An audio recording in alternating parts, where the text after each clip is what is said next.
সুপ্রিয় দর্শক শ্রোতা বন্ধু, তোমাদের সকলকে ভালোবাসা জানিয়ে আজকের ভিডিও শুরু করছি। আজকে একটা নতুন রেসিপি দেখাবো তোমাদের, দেখো কিরকম লাগে। তোমরা তো সবাই পায়েস খেয়েছো চাল দিয়ে, শিমুয়ের, লাউয়ের, আমার ভিডিওতেই সব দেখানো আছে। আজ আমি দেখাবো তোমাদের মাখানা দিয়ে পায়েস।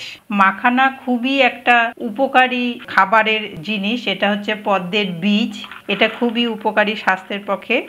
আর এটা আমি নিয়েছি আজকে রেসিপিটা তৈরি করার জন্য। এটাকে মাখানা বলে, কেউ মাখনা বলে। আচ্ছা, আমি এটাকে নর্মালি প্যাকেট থেকে বার করে নিয়েছি আর এটা একটু ঘিয়ে ভেজে নেব। আর এর সাথে কি কি লাগবে দেখিয়ে দিচ্ছি।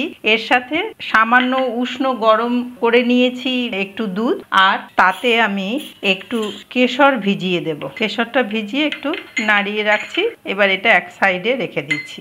অন্য একটা পাত্রে সামান্য একটু দুধ নিয়ে নিয়েছি, আর তাতে আমি এমনি আমুল স্প্রে আছে, গুঁড়ো আমুল স্প্রে, সেটা আমি এই 2 চামচ মতন দিয়ে মিশিয়ে রাখছি। দিয়ে এটা মিশিয়ে রাখবো, খুব সহজেই এটা মিশে যাবে। একটা সাইডে এটা সরিয়ে রাখছি। আর কিছু কাজু আর কিশমিশ ধুয়ে রেখেছি। গ্যাসে কড়াই বসিয়ে দিলাম, আর কড়াইতে আমি একটু ঘি দিয়ে দিয়েছি। এখানে কিন্তু ঘি দিতে হবে। মাখানা সবসময় একটু ঘি দিয়ে ভেজে নিতে হয়, তেল দিলে ভাল লাগবে না। অল্প ঘি দিলেই ভালো, যেহেতু আমি পায়েস করব সেই জন্য একটু ঘিটা একটু সামান্য দিয়েছি। এর থেকে কম দিয়েও করতে পারেন, কিন্তু পায়েস তো একটু ঘি দিলে ভালো লাগে খেতে। এবার ঘি গরম হয়ে গেছে, মাখানাগুলো দিয়ে দিচ্ছি। এবার গ্যাসের ফ্লেম একদমই লো করে এই মাখানাগুলো ভেজে নেব। আর কাজু কিশমিশ যে নিয়েছিলাম সেটাও এর সাথেই দিয়ে দেব, একসাথেই ভাজা হয়ে যাবে। মাখানা মোটামুটি ভাজাই হয়ে গেছে। এবার ফুটিয়ে রাখা দুধ দিয়ে দিচ্ছি। এক প্যাকেটের থেকে একটু কম আছে, মানে 500 ml। আমি একবারে সব দুধটা দেব না। এবার একটু 1-2 মিনিট মতন ফুটিয়ে নেব, ফুটতে দেব। এবার সামান্য একটু লবণ দিয়ে দেব।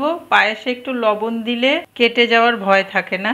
1 চিমটি মতন একটু লবণ দিতে হয়। আর আমি 2 চামচ মতন চিনি দিলাম। চিনিটা যার যার ইচ্ছে অনুসারে দেবেন, স্বাদ যে যেরকম কম বেশি মিষ্টি খান সেইভাবে বাড়িয়ে কমিয়ে নেবেন। এবার এক ফুটতে দেব। গুলিয়ে রাখা আমুল স্প্রে দিয়ে যেটা তৈরি করেছিলাম লিকুইডটা, সেটা দিয়ে দিচ্ছি। আর দিয়ে দিচ্ছি ওই কেশর মিল্কটা। এবার সামান্য ফুটিয়ে নামিয়ে নিতে হবে। পায়েস রেডি। এবার অন্য একটা পাত্রে ঢেলে পরিবেশন করতে হবে। বন্ধুরা, পায়েস রেডি। এইভাবে গোটা ভিডিওটা আমার সাথে থেকে দেখলেন বলে আপনাদের সকলকে অশেষ ধন্যবাদ জানাই। ঠান্ডা হলে পরিবেশন করবেন। কিরকম লাগলো জানাবেন। খেতে আমি কথা দিলাম অবশ্যই ভালো লাগবে, করে একবার খেয়ে দেখবেন, আমাকে জানাবেন কমেন্টের মাধ্যমে।